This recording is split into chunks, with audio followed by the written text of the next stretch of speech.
Hello दोस्तों, कैसे हो सब लोग। बच्चों, मैं माफी चाहूंगा एक बात के लिए कि मैं आज के जो ये वीडियो देने वाला हूं इसमें मैं आपको दिखूंगा नहीं बिल्कुल भी, क्योंकि इसका रीजन है कि मेरी तबीयत कुछ ज़्यादा ही खराब है और 2-3 दिन से मैं बहुत तबीयत खराब है। तो मैंने सोचा फिर भी मैं वीडियो ज़रूर बना दूं। तो मैं आपको ये वीडियो में रिकॉर्ड कर रहा हूँ, अपनी थोड़ी सी तबीयत मेरी ठीक हो जाएगी तो मैं दोबारा आऊँगा। तो पीजीबीपी जो है मैं पोर्शन कवर करना चाहता हूँ। ये पीजीबीपी का सेशन नंबर 2 है। जो स्टडी मैट के क्वेश्चंस रह गए थे वो हम लोग कंप्लीट करने जा रहे हैं।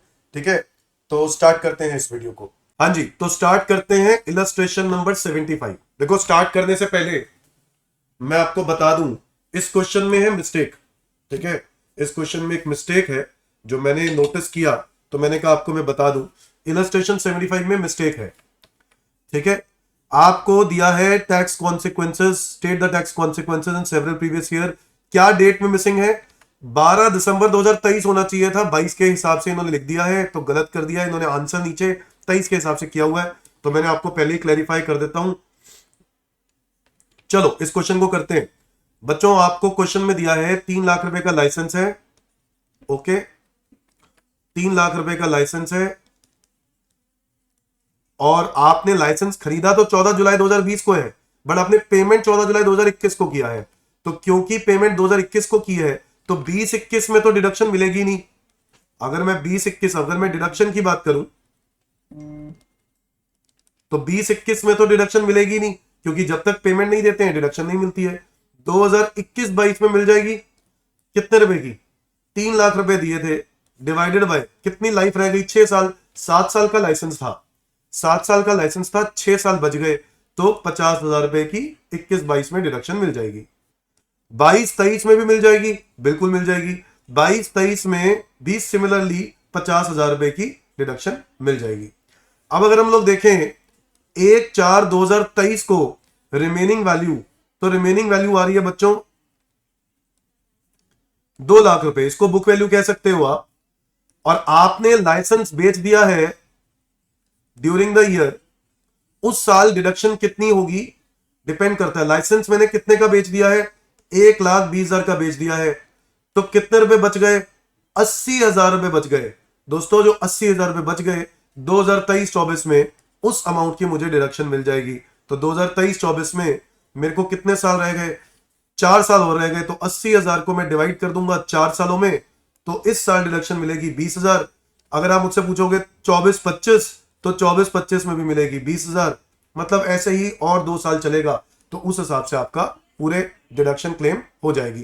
क्या ये बात समझ में आती है? तो ये था इलस्ट्रेशन नंबर 75। बच्चों, इसके बाद हम लोग बढ़ रहे हैं इलस्ट्रेशन नंबर 76 पे। नाउ ये क्वेश्चन आपको सेक्शन नंबर 35D से रिलेटेड है, जहां पर आपको cost of project capital employed दिया है। एक इंडियन कंपनी है। मैं आपको बता दूं, इसके अंदर एक प्रोसीजर है और वो प्रोसीजर ये है कि अगर आप इंडियन कंपनी हो तो step number 1, 5% of cost of project और 5% of capital employed, whichever is higher. तो 30 लाख का 5% इज 1,50,000 और 5% of capital employed which is 40 lakh, इसका भी 5% कर दो तो ये आ रहा है 2 lakh. Whichever is higher, ये आएगा 2 लाख। जो 2 लाख आएगा, इसके बाद हम इसको प्रीलिमिनरी एक्सपेंसेस के साथ कंपेयर करेंगे। प्रीलिमिनरी एक्सपेंसेस है preparation of project report, market survey, legal other charges for issue of additional capital, ये सब प्रीलिमिनरी है। 11 लाख रुपए, तो 2 लाख रुपए को कंपेयर करेंगे हम 11 लाख के साथ, विच एवर इज लेस। बच्चों, 2 लाख, इस 2 लाख की डिडक्शन मिलेगी और वो भी कितने इंस्टॉलमेंट्स में? 5।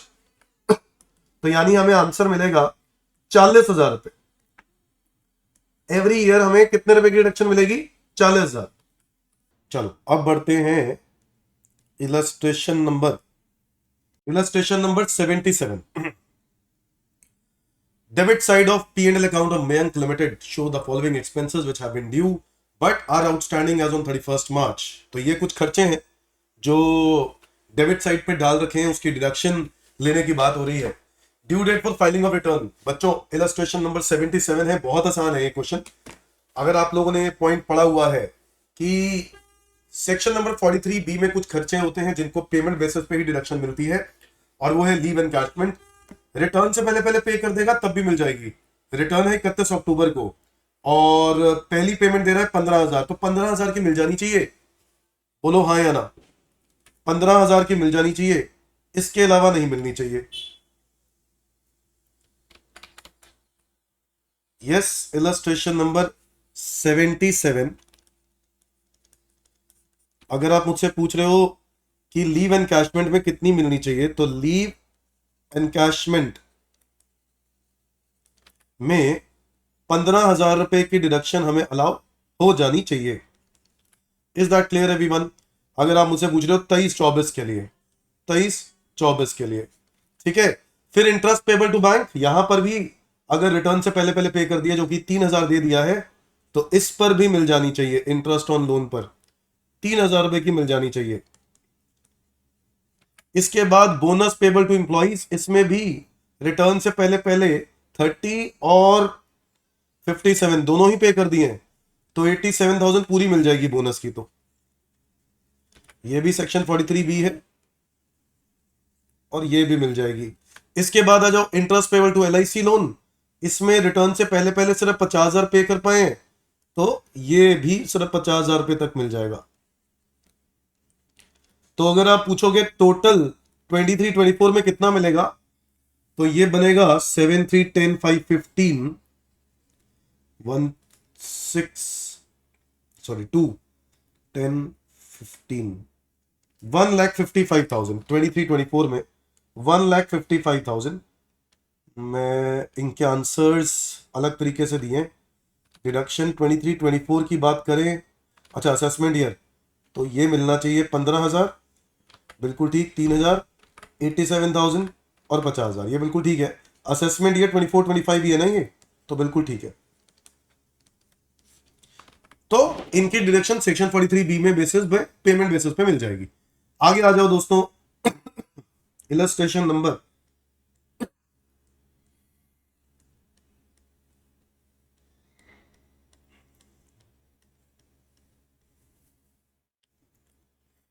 78।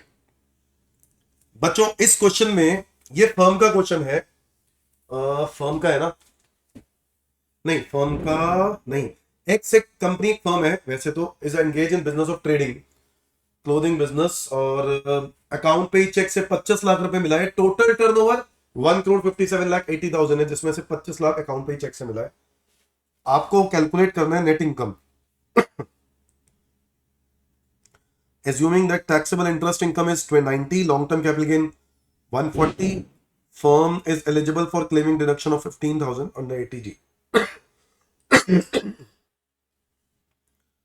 ये इनको दिया हुआ है। वैसे तो सेक्शन नंबर 44AD ये अप्लाई कर सकते हैं, प्रिजम्पटिव इनकम। इलस्ट्रेशन नंबर 78, क्योंकि इनकी टर्नओवर पिछले साल 2 करोड़ से कम है, तो ये सेक्शन नंबर 44AD अप्लाई कर सकते हैं, विच इज प्रिजम्पटिव इनकम। और उस हिसाब से देखें तो 25 लाख रुपए पर 6% विल बी इनकम, और बाकी का जो डिफरेंस है 1,37,80,000, उस पे 8% इज इनकम। ये निकाल लिया जाए तो बात बन जाएगी। चेक करें, 25 लाख का 6%, तो 25 लाख का 6% कितना बनता है?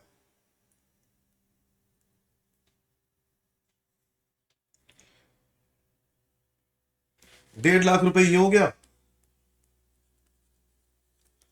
और 1,37,80 पर 8% ये हो गया 11,02,400। टोटल हो गया 12,52,400। ठीक है, तो ये मेरी as per section 44AD income होगी। ठीक है, अब मेरे को कंपेयर जरूर करना चाहिए कि मेरी इनकम ओवरऑल दूसरे तरीके से क्या आ रही है, क्योंकि इस हिसाब से देखा जाए तो मेरी इनकम, नेट प्रॉफिट यहां पर जो ये शो कर रहे हैं वो है 15,25, तो उस हिसाब से तो 44AD ज्यादा बेटर है ना। हाँ, तो 44AD ज्यादा बेटर है, तो 44AD के हिसाब से तो 12,52,400 आ रहा है, और इन खर्चों की डिडक्शन मुझे नहीं मिलेगी, क्योंकि डिडक्शन तो मिल गई भाई।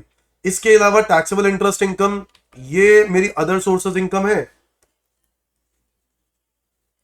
अदर सोर्सेज इनकम है वो ऐड हो जाएगी, और वो कितनी है, 90,000 रुपए इंटरेस्ट इनकम। और कैपिटल गेन है, लॉन्ग टर्म कैपिटल गेन, ये भी ऐड हो जाएगी, ये है 1,40,000। और the firm is eligible for deduction 15,000 ATG, तो मिल जाएगा, तो बिल्कुल मिल जाएगा। टोटल हो गया 1,252,400 plus 2,30,000 which is equal to 14,82,400, और उसमें 80G की डिडक्शन माइनस कर दो जो कि है 15,000 ना, तो 15,000 मिल जाएगी, minus 15,000 which is equal to 14,67,400। ये आएगी टोटल इनकम। अगर मैं 44AD के हिसाब से चलूं तो, अगर मैं 44AD के हिसाब से चलूं तो ये आंसर आना चाहिए 14,67,400। अच्छा, यहां पर लिखा है 14,27,400।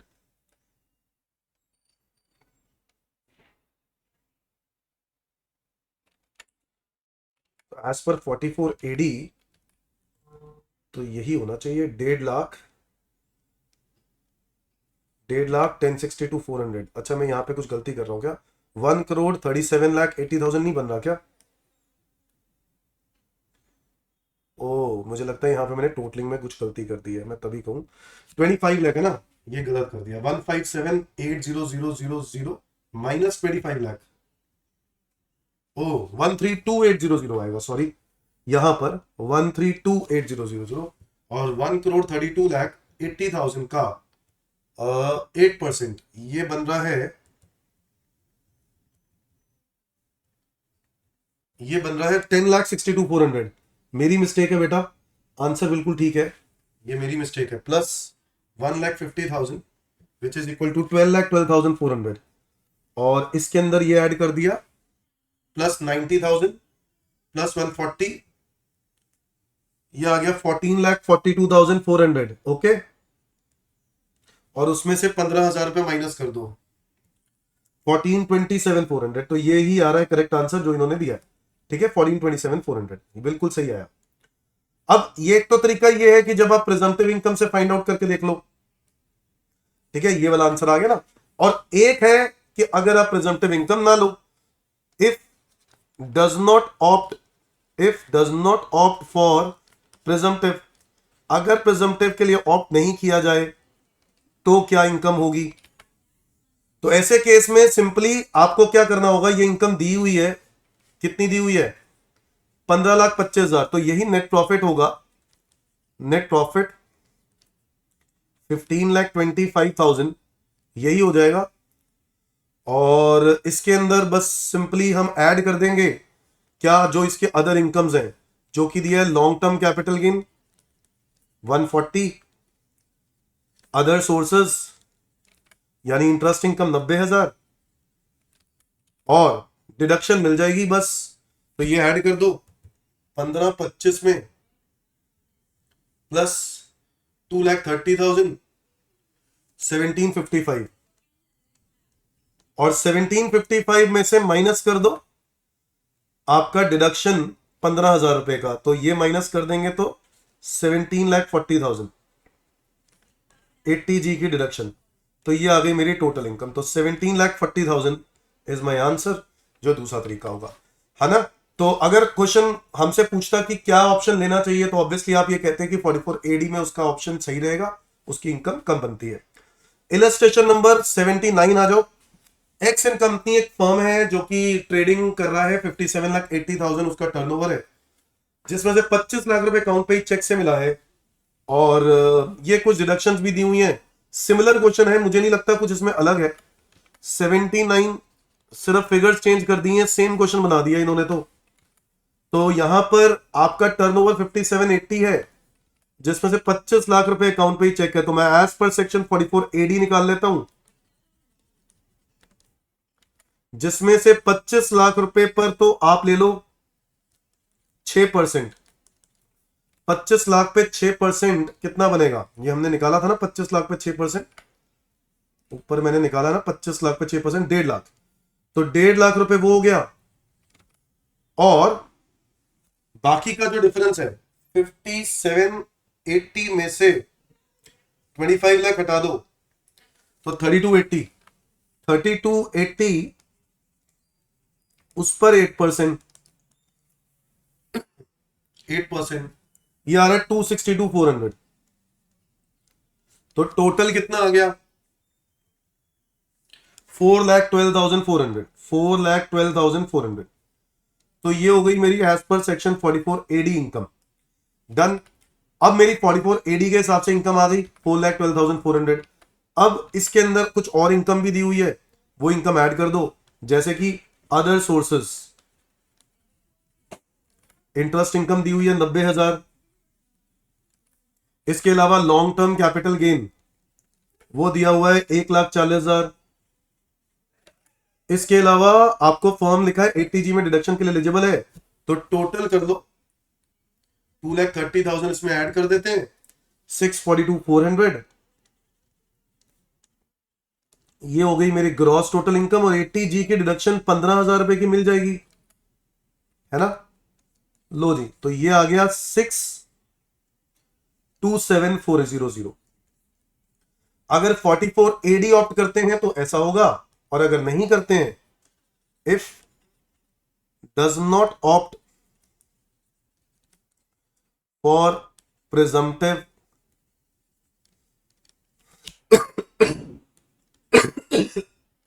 स्कीम, तो ऐसे केस में जो इनकम दी हुई है, नेट प्रॉफिट कितना दिया हुआ है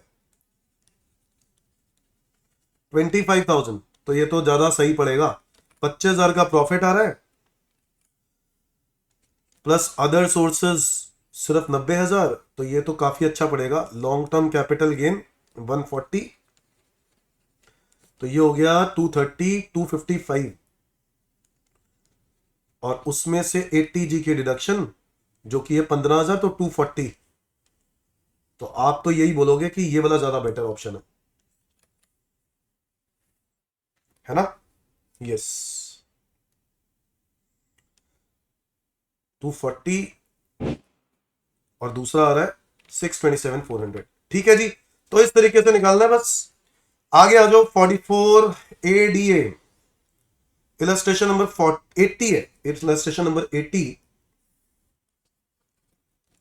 Now this illustration is related to 44 AE, truck operators. बच्चों, mister Sukhwinder is engaged in the business of plying good carriage. On 1st April 23 he owns 10 truck, 6 heavy good vehicle, 20 ton vehicle का weight है। 2 मई 2023 को उसने एक heavy good vehicle बेच दिया और एक लाइट गुड व्हीकल खरीद ली है। आपको बताना है कि उसका क्या टोटल इनकम होगा। बहुत ही आसान है, उसके बाकी की इंफॉर्मेशन भी दी हुई है, हम ये देखेंगे ही नहीं।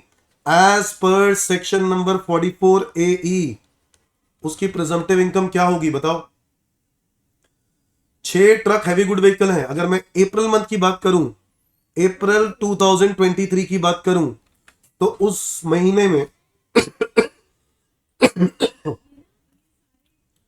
अप्रैल मंथ की बात करें तो 6 हैवी गुड व्हीकल हैं और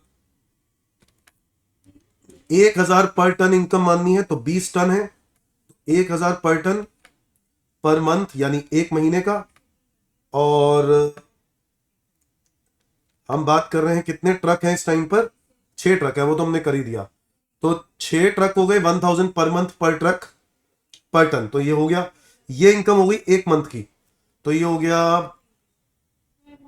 20,000, 1,20,000। तो अप्रैल मंथ की तो इनकम 1,20,000 हो गई। जो 4 अदर गुड व्हीकल है उसकी तो इनकम हो गई 7,500 इनकम प्रिज्यूम्ड, तो 7,500 हो गया, तो ये हो जाएगा 30,000 अप्रैल मंथ के लिए। अगर मैं मई 2023 की बात करूं तो यहां पर भी 6 ही व्हीकल हैवी गुड व्हीकल माने जाएंगे, क्योंकि 2 मई को बेचे हैं ना, तो इसलिए 6 तो माने जाएंगे ही जाएंगे। तो 6 इंटू 1,000 इंटू 20 इंटू 1, तो ये तो आएगा ही आएगा 1,20,000। और यहां पर 5 हो जाएंगी 7,500 एक महीने के लिए, तो ये कितनी इनकम हो गई 7,500 इंटू 5, 37,500। इसके बाद तो आसानी है ना, जून से लेकर मार्च तक के लिए हम एक साथ निकाल लेते हैं। तो यहां पर आएगा क्या, कितनी vehicle, 5 multiply by 1000 multiply by 20 multiply by 10 महीने। तो ये कितना आया, 5 5 multiply by 1000 multiply by 20 multiply by 10, तो ये आ गया 10 लाख। और जो बाकी के 5 हैं मल्टीप्लाई बाय 7500 मल्टीप्लाई बाय 10 महीने, ये इनकम आ जाएगी कितनी, 7500 इंटू 10 इंटू 5, 3,75,000। तो ये टोटल इनकम हो गई, टोटल इनकम हो गई 1,20,000 प्लस 30,000 प्लस 120 प्लस 37,500 प्लस 13,75,000 16,82,500। ये इनकम आ रही है मेरी as per section 44AE presumptive. जबकि इनके हिसाब से आंसर आ रहा है ये वाला, तो भाई ऑब्वियसली मैं प्रिजम्पटिव क्यों ऑप्ट करूंगा, ठीक है। अच्छा, पुट टू यूज से कोई फर्क नहीं पड़ता यूज कब किया जाए, तो ओनरशिप देखते हैं हम लोग इसके अंदर। तो यहां पर तो 17,52,500 आना चाहिए। हाँ मतलब अगर मैं अदर इनकम भी ऐड कर दूं, अदर इनकम भी तो है इसके अलावा, अदर इनकम दी हुई है 70,000, तो वो मैं ऐड करना पड़ेगा। तो ये मिला के कर दूंगा तो ये आएगी प्लस 17,000, तो ये आएगा 17,52,500। अगर मैं प्रिजम्पटिव ऑप्ट करता हूं तो, और अगर मैं नहीं ऑप्ट करता हूं तो जो ऊपर दी हुई है वही इनकम बनेगी। If not opted for presumptive scheme, अगर मैं नहीं ऑप्ट करता हूं then total income is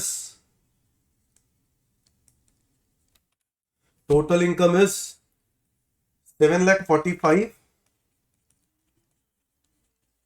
plus 70,000,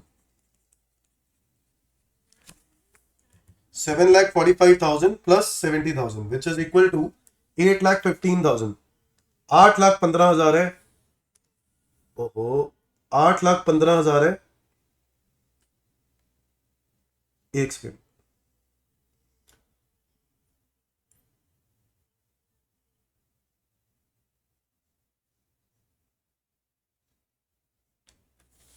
हाँ दूसरा आंसर क्या आएगा, 8,15,000 रुपए। हाँ बिल्कुल ठीक है, 8,15,000, ठीक है। तो ये आ गया 8,15,000।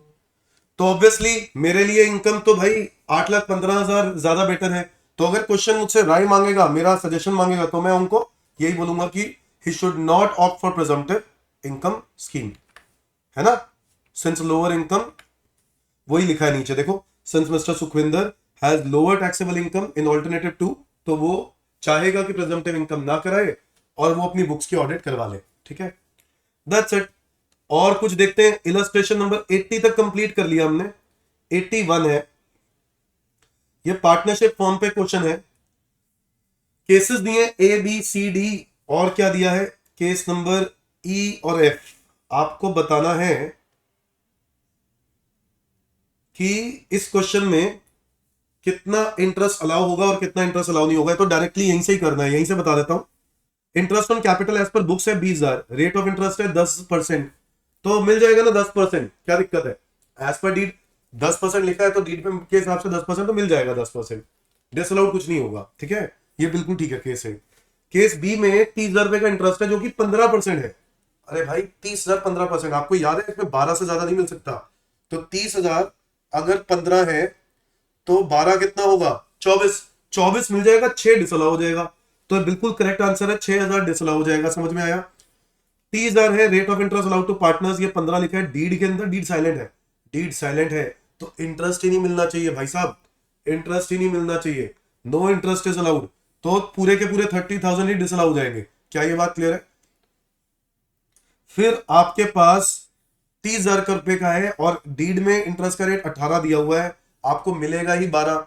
तो भाई साहब इसमें भी आपको क्या करेंगे, जितना आपको दिया है 30,000 दिया ना, 30,000 किसके हिसाब से दिया है, 20% के हिसाब से। 30,000 अगर 20% है तो हमें निकालना है कि 12% कितना होगा। 12% 18,000 बनेगा। ठीक है, कैलकुलेट करके देख लो। अगर 12% 18,000 बनेगा तो इतना ही मिलेगा। 12 बाकी के जो 12,000 रुपए वो डिसअलाउ हो जाएंगे। बिल्कुल करेक्ट है। मैं आगे बढ़ रहा हूं। केस ई में 30,000 रुपए का इंटरेस्ट है, 15% इंटरेस्ट अलाउ किया गया, डीड में 10 दिया है, तो 10 ही देना चाहिए था ना, तो 5 डिसअलाउ करेंगे। 5 डिसअलाउ करेंगे, डिवाइड बाय 15 इंटू 5, 10,000 डिसअलाउ करेंगे। ठीक है, 30,000 है, 30% के बराबर है, 30% लिखा है, बट 12 से ज्यादा मिल नहीं सकता, तो 30,000 डिवाइड बाय 30 इंटू 12, तो 12 ही मिलना चाहिए था, यानी 12,000। बाकी के 18,000 रुपए क्या हो जाएंगे, डिसअलाउ। दैट्स इट, सिंपल है क्वेश्चन भाई। यार याद रखो, इंटरेस्ट ऑन पार्टनरशिप फर्म में इंटरेस्ट ऑन टू पार्टनर्स 12% से ज्यादा अलाउ नहीं होगा। Is that clear everyone? Illustration number 81 तो हमने ऐसे ही कर दिया, इलस्ट्रेशन नंबर 82 पे आ गया हूं मैं।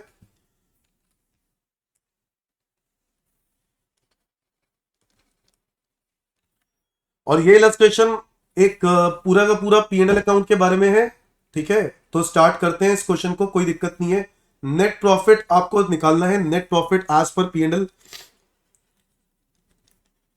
और वो आपको दिया हुआ है, कितना दिया हुआ है बताओ, 87,500।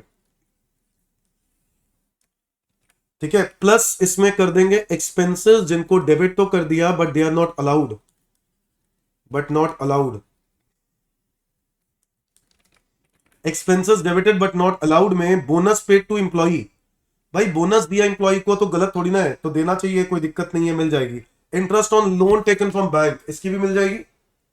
Yes, interest on loan taken from bank is yet to be paid. अच्छा, नहीं मिलेगी फिर, ये नहीं मिलेगी, क्योंकि उसने अभी तक दिया नहीं है, और देना जरूरी है, देना जरूरी है। सेक्शन 43B में आता है ना, ये 43,000 है, नहीं 45,000 है, ये नहीं मिलेगा। अदर एक्सपेंसेस में कुछ पॉइंट लिखा है क्या? नहीं। सैलरी टू पार्टनर्स में उत्तर और दक्षिण को सैलरी दी है पार्टनर्स को, तो भाई डिसअलाउ करना पड़ेगा सैलरी टू पार्टनर्स। क्यों? क्योंकि हमें चेक करना पड़ेगा कि कितनी इनकी बनती है। अभी तो पहले एड बैक करना पड़ेगा, 244 plus 488 which is equal to 732। 732 add back कर दो। इंटरेस्ट ऑन कैपिटल 15%, ये गलत है। इंटरेस्ट ऑन कैपिटल 12 से ज्यादा तो अलाउड ही नहीं होता, तो 3% एड बैक करना पड़ेगा। तो जितना भी इंटरेस्ट आ रहा है ना, ये 4500 प्लस 6,000, ये 15 के बराबर है। ये इससे पता चलता है कि 4500 और जो 6,000 है, ये 15 के बराबर है, डिवाइडेड बाय 15 इंटू 12, तो इसको 12 मिलना चाहिए। और आपने लिया हुआ है कितना ज्यादा, तो 10,500 रुपए डिवाइडेड बाय 15 मल्टीप्लाई बाय 3 कर दो ना, 2100। 2100 रुपए डिसअलाउ हो जाएगा। इसके अलावा डेप्रिसिएशन में ये बोल रहा है कितना अलाउ होना चाहिए, मतलब 10,000 ज्यादा है, तो वो 10,000 एड बैक कर दो। और इसके अलावा during the last year he has incurred a loss of 850, जिसमें 50,000 रुपए अनएब्सॉर्ब्ड है, तो पिछले साल का है, तो बाद में देखेंगे।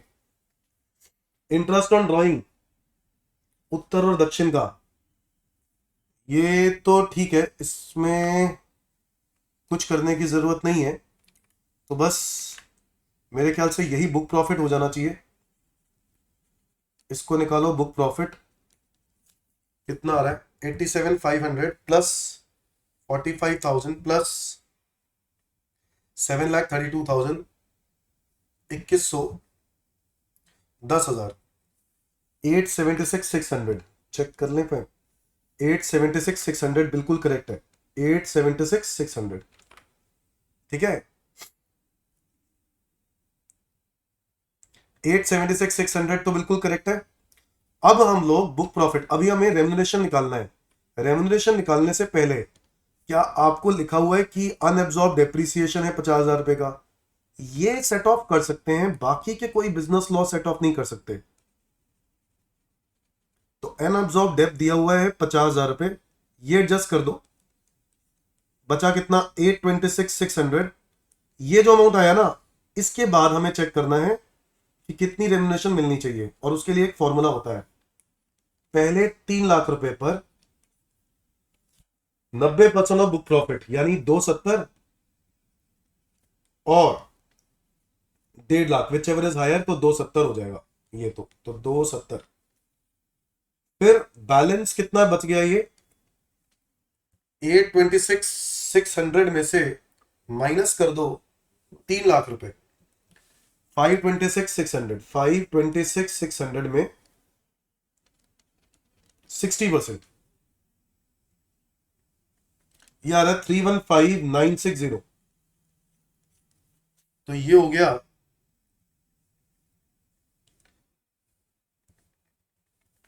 मतलब टोटल रेम्युनरेशन देखें तो 585,960 की रेम्युनरेशन अलाउ हो सकती है, जबकि हम लोग दे रहे हैं ज्यादा। तो भाई रेम्युनरेशन अलाउड इतना ही है, 585,960 इतनी रेम्युनरेशन अलाउ होगी। चेक करें, यस बिल्कुल करेक्ट है। तो इतनी रेम्युनरेशन अलाउ होगी, तो जो बाकी का बचेगा वो आपका बचेगा income under the head PGBP.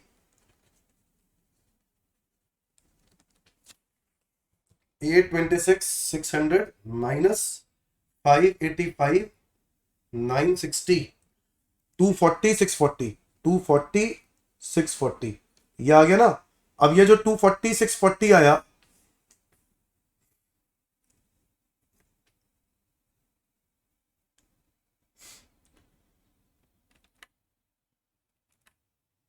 Remuneration allowed इतनी होगी तो 585,960 अलाउ हो जाएगी बस। तो 240, हाँ यही आना चाहिए, 240,640। हाँ वो बात और है कि यार ये बट इन्होंने बीजी 290,640 पता नहीं किस तरीके से लिख दिया। 240,640 होना चाहिए, और उसके बाद आपका सेट ऑफ हो जाएगा पुराना business loss. Set of business loss question में लिखा हुआ है, आपके पास बिजनेस लॉस है पुराना, है ना, कितना 8 लाख रुपए का, तो वो आप एब्जॉर्ब कर दोगे 240,640, तो ये नील हो गया आपकी इनकम। और रेस्ट जो बच गया, balance business loss to be carry forward, balance business loss to be carry forward.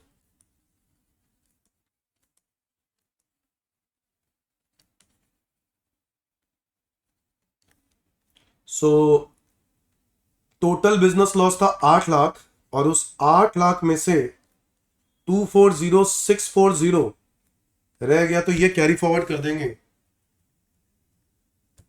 8 lakh minus 240,640, 559,360, 559,360 ये कैरी फॉरवर्ड कर देंगे अगले साल।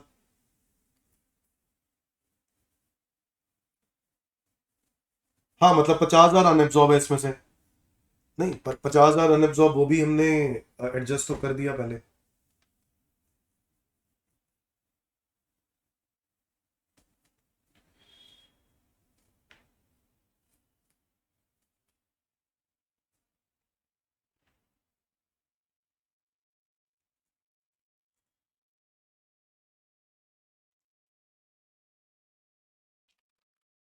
ठीक तो है, फाइनल आंसर तो यही आएगा ना, 5,09,360 प्लस 50,000, यही हो गया ना total business loss to be carry forward. बिल्कुल ठीक है, 5,09,000। ये एक्चुअली इन्होंने अनएब्जॉर्ब डेप इसलिए अलग से लिखा है क्योंकि अनएब्जॉर्ब डेप को ना हमारी कोशिश होती है कि हम बाद में सेट ऑफ करें। उसका रीजन ये होता है कि that unabsorb dep can be set off with any head of income except salary, and it can be set off, it can be carry forward for infinite period.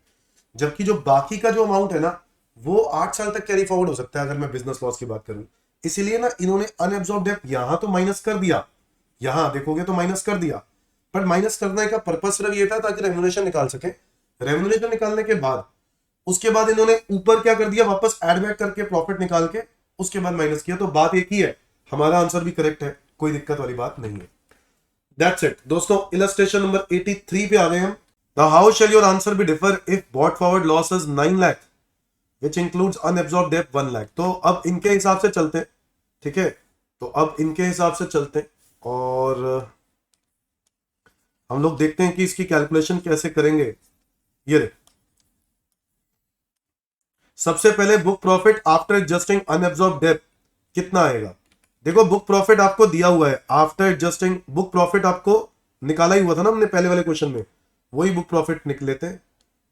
ये था 876,600 है ना। ओके 876,600 876,600 ये बुक प्रॉफिट है, नहीं ये, but after adjusting कह रहे हैं तो 876,600 में से हमें माइनस करना है अनएब्सॉर्ब डेब्ट। तो अनएब्सॉर्ब डेब्ट जब माइनस करेंगे ना, अनएब्सॉर्ब डेब्ट क्वेश्चन में लिख दिया 1 लाख है, बट देखो आपको एक बात समझनी है कि बिजनेस लॉस अगर आप कल को सेट ऑफ करने चाहोगे तो आपका इनकम कम से कम 8 लाख रुपए होना चाहिए। तो आप उतना ही अनएब्सॉर्ब डेब्ट यहां पे माइनस करोगे जितना अनएब्सॉर्ब डेब्ट माइनस करने के बाद बिजनेस लॉस के लिए सेट ऑफ करने के लिए आपके पास इनकम बच जाए। तो अगर मैं देखूं मेरा बिजनेस लॉस बात करें तो 8 लाख है, 9 माइनस 1 8 लाख, तो मैं ज्यादा से ज्यादा यहां पर 76,600 का अनएब्सॉर्ब डेब्ट ही मैं एडजस्ट कर सकता हूं, जो कि बनेगा 8 लाख रुपए का बुक प्रॉफिट। और 8 लाख रुपए के बुक प्रॉफिट पे रेम्युनरेशन अलाउड निकालेंगे कैसे, पहले 3 लाख रुपए पर वो हो गया 90% यानी 270 और अगले 5 लाख रुपए पर 60% हो गया 3 लाख रुपए, तो 5,70,000 रेम्युनरेशन अलाउ होगा। Is that clear everyone.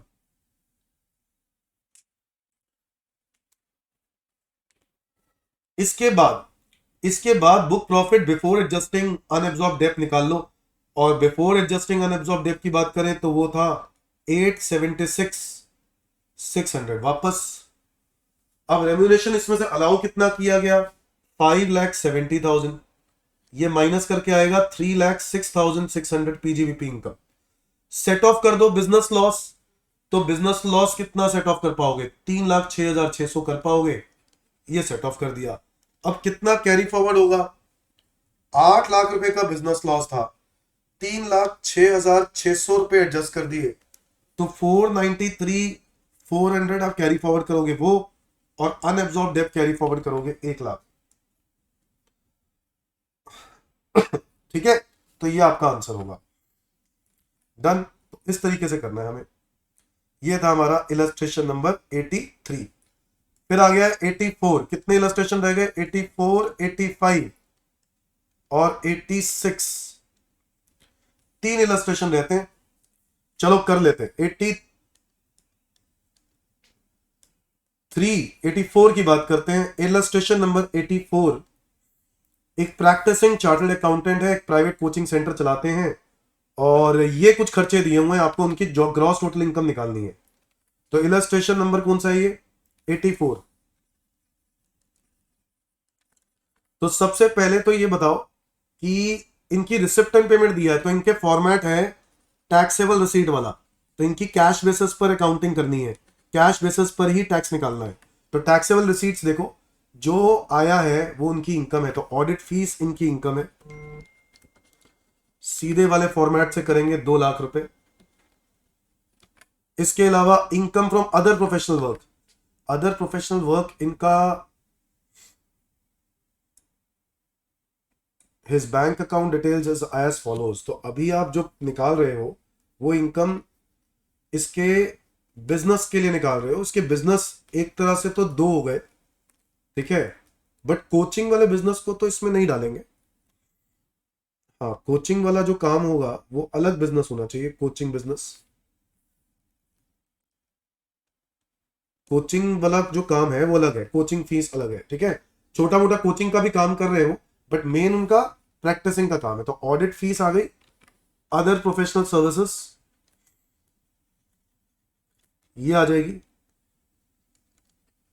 Simply कितना 1 लाख रुपए, तो 1 लाख रुपए ये ऐड कर दो।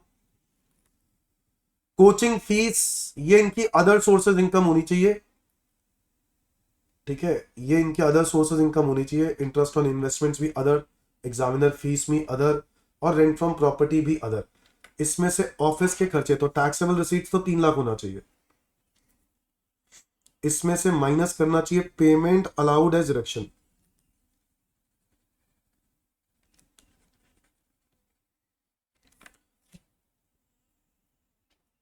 Payment allowed as reduction. Office expenses दिए हुए 18,000, तो ऑफिस एक्सपेंसेस तो लिख ही लो 18,000। इसके अलावा म्युनिसिपल टैक्स ऑन प्रॉपर्टी दिया है, municipal tax on property, property से रिलेटेड कुछ लिखा है नहीं, तो ये अब कौन सी प्रॉपर्टी है, मान के चलें क्या कि आपकी ये प्रॉपर्टी ऑफिशियल प्रॉपर्टी की बात हो रही है।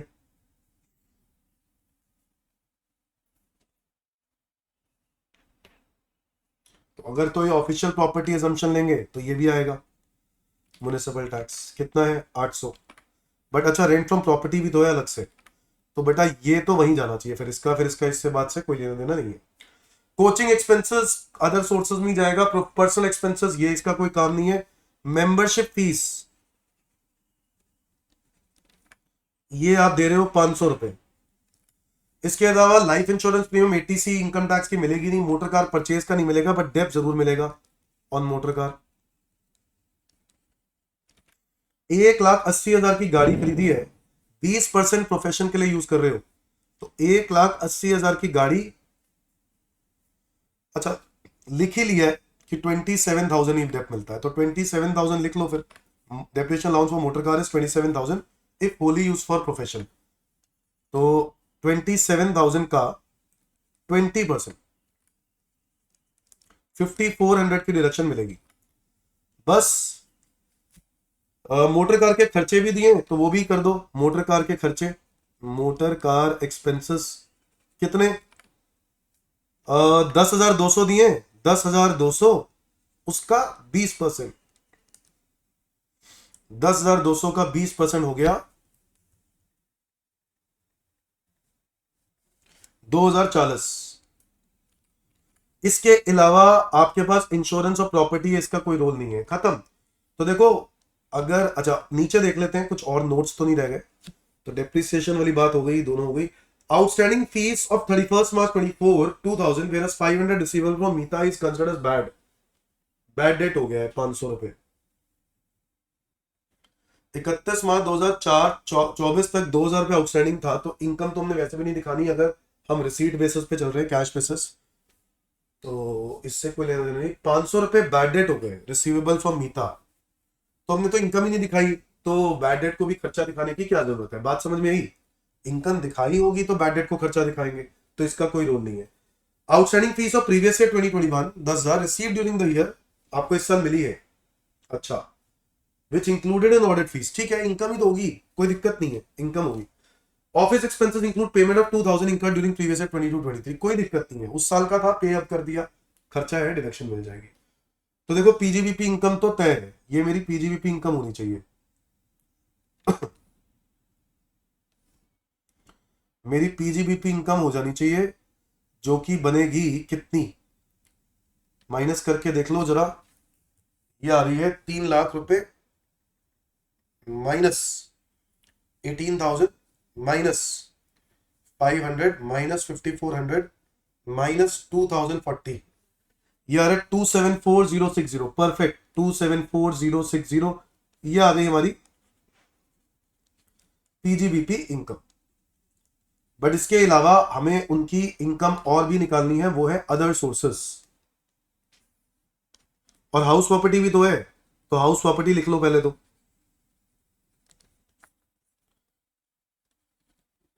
और हाउस प्रॉपर्टी के लिए रेंट लिखा हुआ है, रेंट कितना दिया हुआ है 5,000, तो ये हो गई जीएवी, जीएवी में से माइनस कर दो म्युनिसिपल टैक्स, म्युनिसिपल टैक्स आपको दिया हुआ है 800, वैल्यू बची 4,200, ये हो गई एनुअल वैल्यू, माइनस करेंगे स्टैंडर्ड डिडक्शन, कितनी होती है 30%, 4,200 का 30% 1,260, और इंटरेस्ट ऑन लोन तो चलो है नहीं, तो यही आएगा net 4,200 minus 1,260, 2,940 house property income.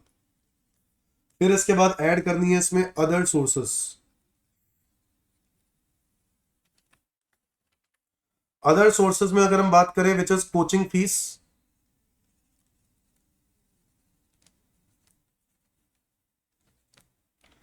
1200 रुपए, उसमें से उसके कोचिंग खर्चे हटा दो तो 400 रुपए अदर सोर्सेस की वो हो गई। Interest on investments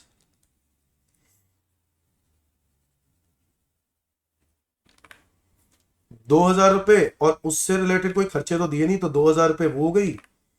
examiner fees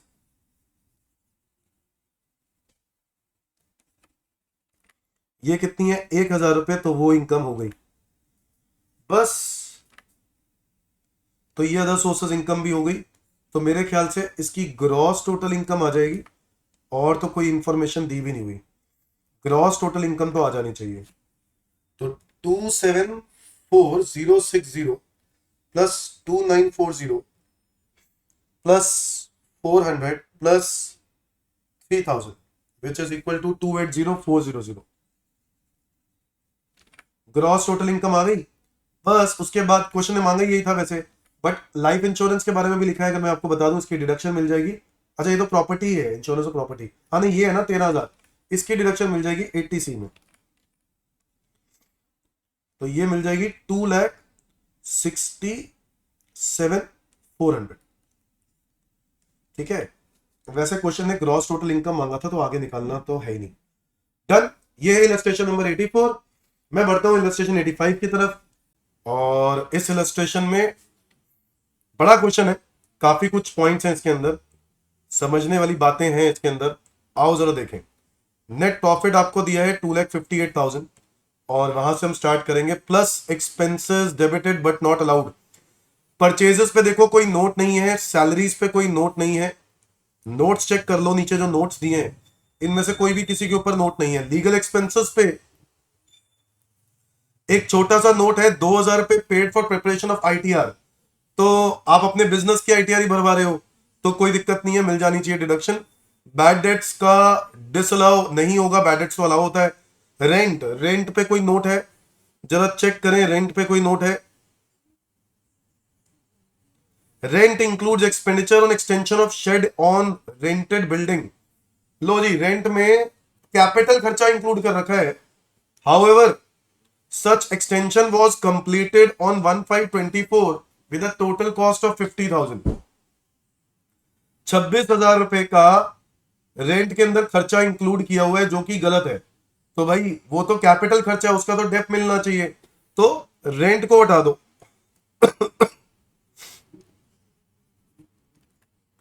कितना अमाउंट है रेंट का? कैपिटल एक्सपेंडिचर 26,000, वो मैं एडबैक कर देता हूं। आगे आ जाओ। इंटरेस्ट ऑन लोन के ऊपर कोई नोट है? Interest on loan, interest on loan पे लिखा है interest on loan is paid to brother of Shri Khote for loan taken for payment of advance income tax.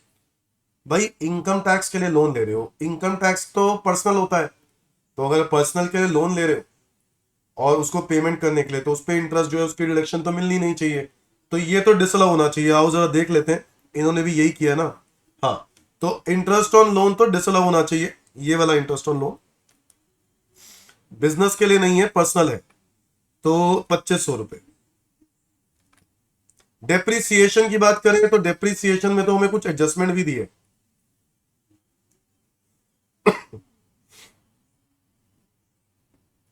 Depreciation में एडजस्टमेंट क्या है?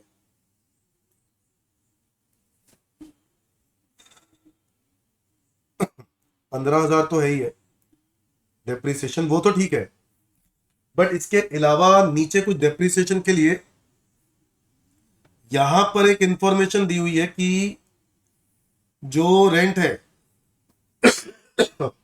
इसमें कैपिटल खर्चा है 26,000 रुपए का।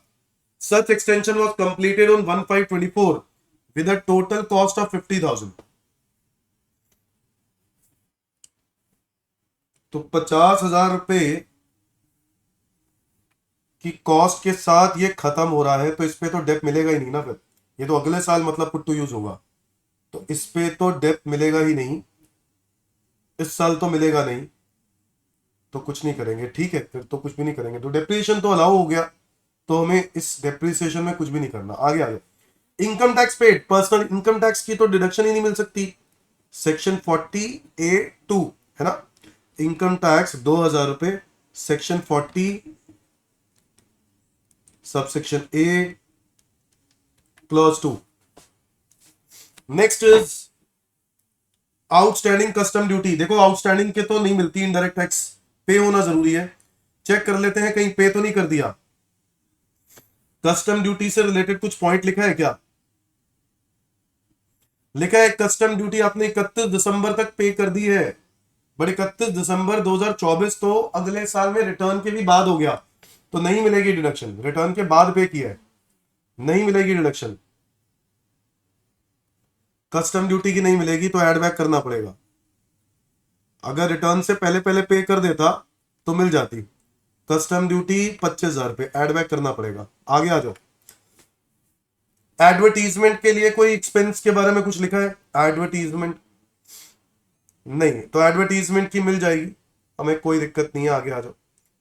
लीगल एक्सपेंसेस में कोई नोट है? लीगल एक्सपेंसेस 2000 रुपए दो दो बार दिए हुए हैं, क्या कर रहे हैं? लीगल एक्सपेंसेस दो दो बार दे रहे हैं, तो ये लीगल एक्सपेंस हम कुछ नहीं करेंगे। Contribution to URPF legal expenses का कुछ नहीं किया ना, देख लेते हैं। हाँ, लीगल एक्सपेंसेस अलाउ हो जाने चाहिए, कुछ नहीं किया, डन। इसके अलावा कंट्रीब्यूशन टुवर्ड्स यूआरपीएफ, यूआरपीएफ के लिए कंट्रीब्यूट कर रहे हो तो नहीं मिलेगा ना भाई। यूआरपीएफ के लिए कैसे कर रहे हो? ये हटाओ। कितना अमाउंट है? 5000, एड बैक कर दो। इसके अलावा जनरल एक्सपेंसेस 17,500, उस पर कोई नोट है क्या? जनरल एक्सपेंसेस पे कोई नोट है क्या? जी हाँ, सैलरी दी है 1200 paid to domestic servant. Salary to domestic servant ये तो नहीं मिलना चाहिए।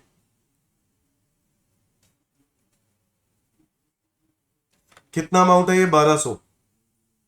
और compensation of ₹2000 paid for retrenchment of employee, employee की रिट्रेंचमेंट के लिए कॉम्पेंसेशन दिया, तो ये तो लीगल है, कोई दिक्कत नहीं है, तो ये तो अलाउ हो जाना चाहिए, इसमें कोई दिक्कत नहीं है।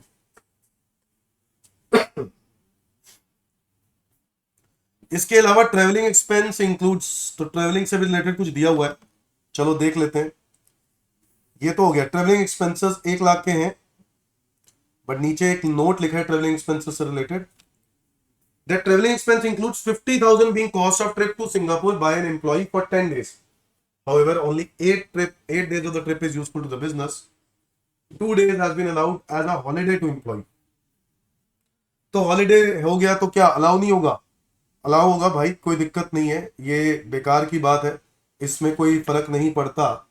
ठीक है, देख लेते हैं, इन्होंने भी ऐसे किया ना। हाँ, इसमें कोई फर्क नहीं पड़ता, बेकार की बात है। ठीक है, बिजनेस के लिए जा रहा है, हॉलीडे क्या बिता लिया तो तुम क्या मार दोगे क्या उसको?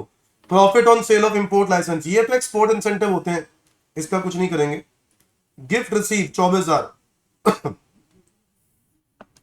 गिफ्ट रिसीव 24,000 बच्चों। Gift receive was given by supplier for achieving a target sale, ये तो बिजनेस ओरिएंटेड गिफ्ट है, कोई दिक्कत नहीं है, ये पीजीबीपी में ही टैक्सेबल होगा, तो कुछ नहीं करेंगे। क्लोजिंग स्टॉक अंडर वैल्यूड ना, क्लोजिंग स्टॉक अंडर वैल्यूड था और ओपनिंग स्टॉक भी अंडर वैल्यूड था। तो ओपनिंग स्टॉक अगर अंडर वैल्यूड है तो पहले तो ये बताओ, ओपनिंग स्टॉक अगर अंडर वैल्यूड है, अगर मैं इसकी स्टॉक की वैल्यू बढ़ाऊंगा, ठीक है, तो मुझे खर्चे इसका मतलब बढ़ाने पड़ेंगे, तो मैं लिख देता हूं under valuation of opening stock, है ना। और अगर वो 1,20,000 रुपए 10% कम है, इसका मतलब है कि क्वेश्चन में लिखा है ना, ये रहा stock is under valued bye 10%, तो यानी ये 90 होगा, तो 10 कितना होगा? 10 में किस लिए निकाल रहा हूं? मतलब वो डिफरेंस 90 और 100 का, तो 3 3 9, 3 4 12, ये मेरे ख्याल से बनेगा 40,000 डिवाइड बाय 3, 13,333। और हम बात करें अगर क्लोजिंग स्टॉक की, क्लोजिंग स्टॉक भी अंडर वैल्यूड है, तो इसको हम बढ़ाएंगे, तो प्लस करना पड़ेगा undervaluation of closing stock. कितने रुपए से? 2 लाख रुपए is equal to 90, then what is 10? इतने से बढ़ा दो तो ये हो जाएगा 22,222। इतने से प्लस करना होगा। डन। यस। तो बस यहां तक आ गए हम। और इसके अलावा तो मुझे कोई पॉइंट नजर नहीं आ रहा है।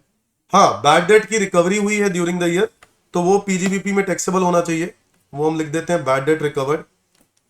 डीम प्रॉफिट होता है कि नहीं बच्चों? देखो, ये वीडियो उन्हीं बच्चों को समझ में आएगी जो बच्चे मेरे से चैप्टर या तो पढ़ चुके हैं, या मुझसे पढ़ा है, या किसी से भी पढ़ा है। अगर आप लोगों ने पढ़ा हुआ है तो ही ये फायदा है ये वीडियो देखने का। आप ये सोचो कि मैं समझाऊं बैठ के, तो नहीं। मैं अपनी क्लासेस में बहुत कुछ समझाता हूं, ठीक है? तो पहले आपको वो क्लासेस देखनी पड़ेंगी, उसके बाद ही आप ये क्वेश्चन प्रैक्टिस कर सकते हो। लीगल एक्सपेंसेस ठीक है, स्टॉक का हो गया, गिफ्ट वाला पॉइंट ठीक था, आउटस्टैंडिंग ये वाला पॉइंट भी हो गए, 7 पॉइंट तो हो गए। आठवां था ड्यूरिंग द प्रीवियस ईयर ही comes to know that is former employ has embezzled cash, cash की चोरी करी है जिसकी अकाउंटिंग नहीं करी, तो रिकॉर्ड करो ना भाई, करो। नुकसान हुआ है, लॉस, ये भी तो रिकॉर्ड करना चाहिए। ये हो गया loss of cash, cash loss हुआ है तो दिखाओ 5,000 रुपए का कैश लॉस हुआ है, ये माइनस करना पड़ेगा। इसके अलावा ट्रेवलिंग एक्सपेंसेस वाला पॉइंट हो गया, रेंट वाला पॉइंट हो गया, जनरल एक्सपेंसेस हो गया। मेरे ख्याल से तो सारे पॉइंट हो गए। फिर भी एक बारी हम लोग टोटल करके देख लेते हैं कितना बन रहा है, या हम इनके साथ ही टैली कर लेते हैं कि सारी चीजें हमारी वाली आ रही हैं कि नहीं आ रही। 2,000 रुपये ठीक है, 25,000 रुपये ठीक है, 5,000 रुपये ठीक है, 2,500 रुपये इंटरेस्ट ऑन लोन ठीक है, 26,000 रुपये एक्सटेंशन ऑफ बिल्डिंग, हाँ ये रहा, ठीक है। इसके बाद salary paid to domestic servant 1,200 बिल्कुल ठीक है। फिर रिकवरी ऑफ बैड डेट 25,000, ये भी ठीक है। 25,000 नहीं, ओ कुछ गलती करी है क्या हमने ऊपर? रिकवरी ऑफ बैड डेट वाले पॉइंट में कुछ गलत कर दिया हमने।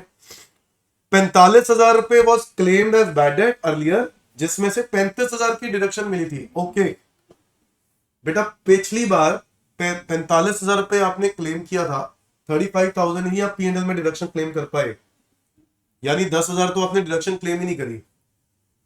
तो रिकवरी हुई है 25 की, तो 10 तो क्लेम ही नहीं करी, तो 15,000 तो टैक्सेबल होगा, ठीक है 15,000 होगा, करेक्ट 15,000 होगा। बात समझ में आएगी नहीं? हाँ 15,000 इसलिए होगा क्योंकि आपने डिडक्शन ही कितने की ली है, 45 की मांगी थी, मिली 35 की, तो 10 की आपको डिडक्शन मिली नहीं, तो 10 उसमें से रिकवर हो गया 25, तो भाई 10 तो आप वही एडजस्ट करोगे कि 10 तो मिली ही नहीं थी, बाकी 15 जो मिल गए वो टैक्सेबल कर दिए, ठीक है। ओके, यहां तक हो गया। इसके अलावा भी कुछ है क्या? 5,000 रुपए क्या है? लॉस ऑफ कैश, हाँ बिल्कुल ये भी हमने कर दिया, तो ये भी हमारा बिल्कुल करेक्ट है। इसके बाद under valuation of closing stock plus कर देंगे, under valuation of opening stock minus कर देंगे, बिल्कुल करेक्ट, ठीक है। तो मेरे हिसाब से हमने सारी एडजस्टमेंट बिल्कुल करेक्ट करी हैं। 3,38,589 is our PGBP income, 338,589, that's it, खत्म। नोट्स बनाने पड़ेंगे, है कि नहीं? नोट्स तो आपको बनाने पड़ेंगे। आ जाओ दोस्तों, इलस्ट्रेशन नंबर 86 पे 23-24 में आपके पास ये श्रीराज का प्रॉफिट दिया है 1.5 लाख रुपए, ठीक है। और आपको ये एडजस्टमेंट्स हैं जो ऑलरेडी इंक्लूडेड है, इसमें एडजस्ट हो चुकी हैं। जिसमें मुझे दिख रहा है इंटरेस्ट ऑन कैपिटल, तो मैंने ये पहले ही 5,000 रुपए प्लस कर दिया है, क्योंकि obviously interest on capital disallow होना चाहिए, इंटरेस्ट ऑन कैपिटल का डिडक्शन नहीं मिलता है। Purchase includes 12,000 from younger brother in cash, but उसकी मार्केट वैल्यू 9,000 है, तो भाई रिलेटिव से अगर आप परचेज करते हो तो कितना अलाउड होता है? मार्केट वैल्यू तक अलाउड होता है ना, तो जो एक्सेसिव अमाउंट है वो डिसअलाउ हो जाता है। तो कितना एक्सेसिव है? 3,000, वो एड बैक करना होगा। Interest paid outside India 1 lakh without deducting tax at source, बिना टीडीएस काटे इंटरेस्ट पे किया, तो ये इंटरेस्ट तो डिसअलाउ हो जाएगा भाई, ठीक है, पूरा 100%, 1 लाख रुपए। इसके बाद है penalty paid to government for non filing of GST return, भाई ये पीनल पेनल्टी है, पीनल पेनल्टी की तो डिडक्शन नहीं मिलती है, सवाल ही नहीं पैदा होता कि मिल जाए। तो इसको डिसअलाउ करना होगा 5,000। फिर इसके बाद पेनल्टी फॉर पेड, ये कॉन्ट्रैक्ट वाली पेनल्टी है, ब्रीच ऑफ कॉन्ट्रैक्ट, इसकी मिल जाती है डिडक्शन। आगे बढ़ते हैं। बैड डेट 1 लाख रुपए के हैं, बट वो जो मनी है that has been advance for purchase of building, building का एडवांस है जो बैड डेट की डिडक्शन हमने क्लेम करी होगी, तो भाई ये बैड डेट थोड़ी ना है। फिर ये परचेज, मैंने बिल्डिंग खरीदी, उसके लिए मैंने कुछ एडवांस दिया हुआ है, और ऐसे केस में ये मेरा नुकसान, इसका रिलेशन मैंने बिल्डिंग के साथ हुआ ना, मेरा बिल्डिंग के साथ हुआ, तो ये बैड डेट अलाउ नहीं होगा, इसकी डिडक्शन मुझे नहीं मिलेगी, मेरे को एड बैक करना पड़ेगा 1 लाख रुपए। Revenue expenditure on promoting family planning मिल जाएगी, कोई दिक्कत नहीं। Premium paid on health of employees 6,000 in cash, तो 6,000 इन कैश, भाई कैश में तो अलाउड ही नहीं होता। हेल्थ प्रीमियम यानी मेडिकल इंश्योरेंस की बात हो रही है, किसकी? अपने एम्प्लॉइज की, जो आपने कैश में दिया है तो वो अलाउ नहीं होगा। 6,000 रुपए है ना, हाँ 6,000, ये अलाउ नहीं होगा। रिलेटिव्स के लिए दे रहा है 6,000, ये तो बिल्कुल अलाउ नहीं होगा। रिलेटिव्स के लिए कैसा दे रहा है तू? अपने रिलेटिव्स के लिए 6,000 रुपए, वो भी डिसअलाउ हो जाएगा। आगे आ जाओ। एम्प्लॉइज कॉन्ट्रीब्यूशन टू आरपीएफ 12,000, तो कोई दिक्कत नहीं है, एम्प्लॉयर्स कॉन्ट्रीब्यूशन 12,000 रुपए तक। आधा अमाउंट पे कर दिया after due date, but before 31 March, भाई ड्यू डेट के बाद पे किया, बट रेलेवेंट 31 मार्च से पहले पहले पे कर दिया तो मिल जाएगी। एम्प्लॉइज कॉन्ट्रीब्यूशन टू आरपीएफ 10,000, आधा amount is paid after due date, तो मेरा आधा अमाउंट जो है मैंने पे किया, आधा ड्यू डेट के बाद पे किया, तो ये आधा डिसअलाउ हो जाएगा, आधा डिसअलाउ हो जाएगा। एम्प्लॉइज कॉन्ट्रीब्यूशन, तुम्हारे दिमाग में आ रहा होगा सर एम्प्लॉइज कॉन्ट्रीब्यूशन हम थोड़ी ना करते हैं। क्या होता है कि एम्प्लॉय का कॉन्ट्रीब्यूशन एम्प्लॉयर के हाथ में आता है, जब उसके हाथ में आता है ना वो टैक्सेबल हो जाता है अंडर दैट पीजीबीपी। हाँ, जब वो पे कर देगा उसकी डिडक्शन मिल जाएगी। तो क्योंकि उसने ड्यू डेट के बाद पे किया आधा, तो उसकी डिडक्शन इस साल में तो नहीं मिलेगी, अगले साल मिल जाएगी। एम्प्लॉइज कॉन्ट्रीब्यूशन टू आरपीएफ अगले साल मिल जाएगी। Interest on late payment of professional tax, देखो interest on late payment of professional tax कोई दिक्कत नहीं है, प्रोफेशनल टैक्स का इंटरेस्ट है तो मिल जानी चाहिए।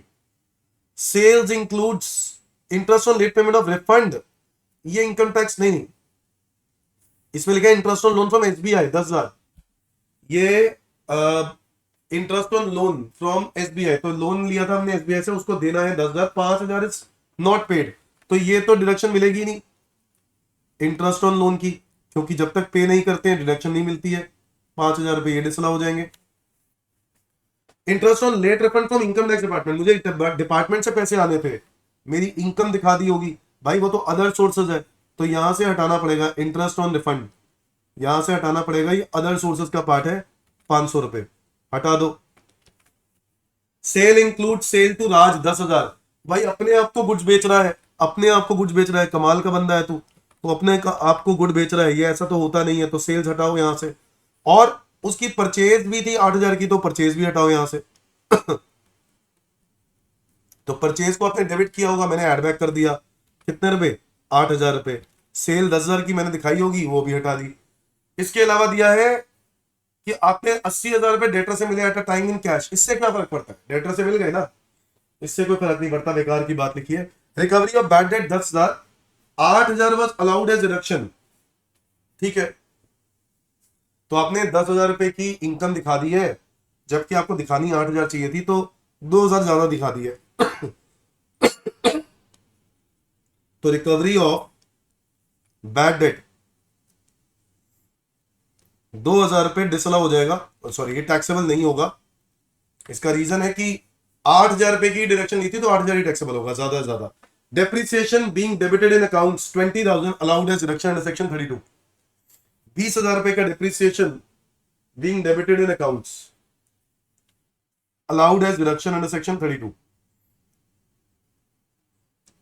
अकाउंट से 20,000 रुपए का डिडक्शन ले रखा है और इतनी ही डिडक्शन मिलनी चाहिए, तो फिर तो कुछ करना ही नहीं ना, ठीक है बस। तो मेरे हिसाब से तो मेरा क्वेश्चन हो गया।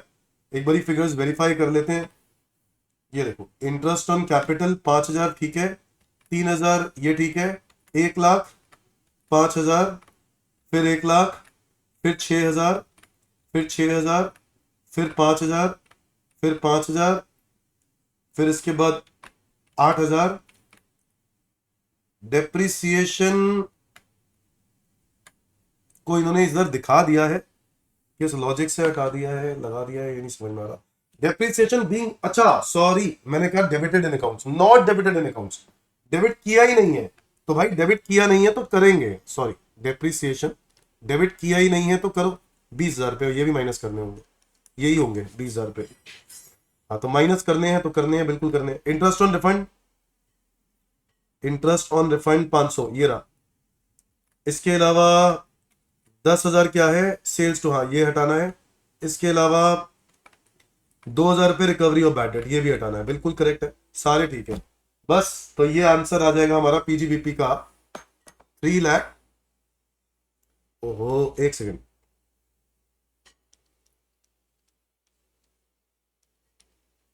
ये आ गया 3,60,500, 3,60,500, ये हमारी आ गई पीजीबीपी इनकम।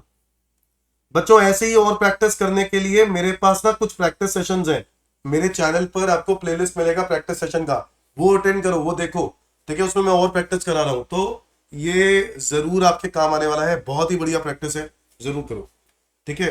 बच्चों अपने दोस्तों के साथ शेयर करो, मैं बड़ी मेहनत कर रहा हूँ इस चीज के लिए, एक्स्ट्रा प्रैक्टिस कराने के लिए आप लोगों को, पूरे स्टडी मैट के क्वेश्चन करा रहा हूँ, आप प्लीज अपने दोस्तों के साथ शेयर करो। Thank you, bye bye.